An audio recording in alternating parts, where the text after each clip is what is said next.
Hello, ladies and gentlemen. Welcome to Module 8 Strategic Entrepreneurship. I am your instructor, Dr. J.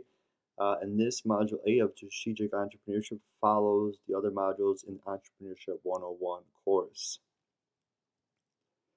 In this module, the learning objective is to describe the considerations associated with the various strategic approaches to entrepreneurship. And we're talking about the exit strategies and succession planning. So, in strategic entrepreneurship, we're looking at strategies as to how to exit the company or sell the company, or how to have a succession plan for your business. So exit strategies, right? So, as I mentioned in the previous module, sometimes, especially in module 6 and 7, I talked about IPOs. And when a startup company is starting, well, when a startup company is starting, of course, in a startup company, when they're writing their business plan, or and they're talking to venture capitalists, angel investors, right? One of the questions they'll ask you is like, "What's your exit strategy for your company?" And if it's a it's a high growth company like a Facebook or a Twitter, you know, they'll look like, oh, we're gonna, our goal is to have initial public offering, an IPO, or sell the company, to one of our competitors, to one of our big competitors. And one of the exit strategies that we're talking about here is the first one, the one we're just trying to talk about, public sell, right?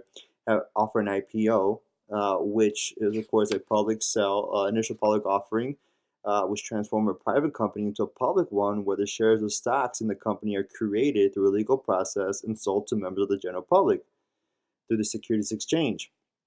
Buying it on Wall Street and stuff. And of course, the IPOs, as I mentioned in the previous module, was to use to raise needed capital for the company. And so at this stage, people can buy ownership into the company. They can buy shares into the company, and have some form of ownership into the company. And there's some, again, I'm not a financial advisor, so you need to go speak with the financial advisor if you want to get into the IPOs. So you can talk to them. But you can buy ownership in a company. Now, that just because you buy ownership in Facebook doesn't mean you can walk into the Facebook office like, I'm the boss now. I own 10 shares of Facebook, so therefore I deserve to be heard. That's not how it works, right? But some people buy enough shares in a company where it's like, I just bought the company because I'm the majority owner of this company, of the shares that I have, the majority shareholder. And that's how people can buy companies, an exit strategy like that. The private sale, of course, is what it sounds like, right? A private sale is, done with private companies. Like, for example, if I had a private company and I sell it to somebody else or to a group of individuals, right? I transfer ownership from me to the other company.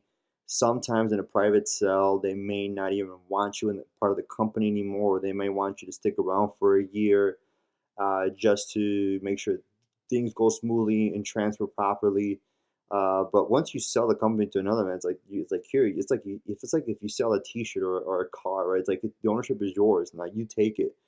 And that could happen, right? Some big conglomerate can come and say, like, I want to buy your company, I want to buy your business.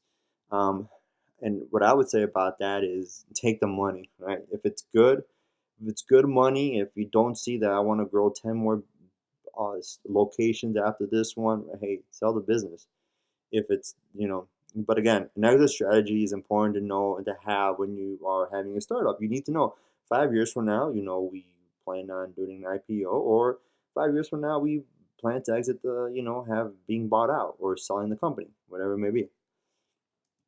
Right, succession planning basically involves is to the help transfer of a business go smoothly to transfer from one person, from one partner to the other. Usually, you see this a lot in family businesses, or other businesses as well, even in big corporations, right?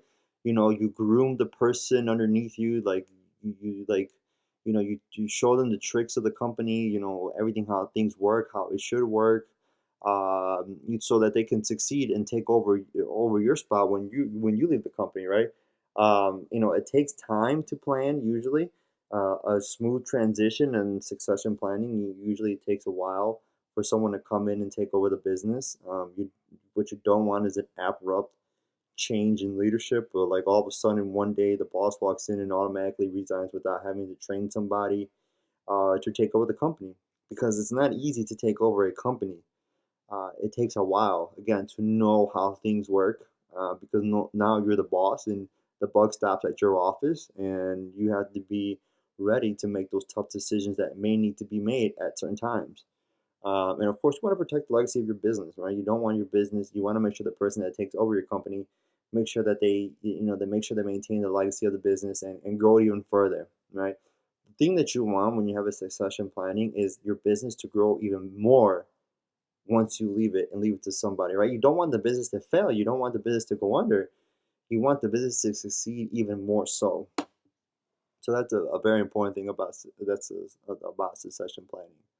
And so that was just a short module on strategic entrepreneurship. So this was module 8, strategic entrepreneurship of the Entrepreneurship 101 course by Dr. J.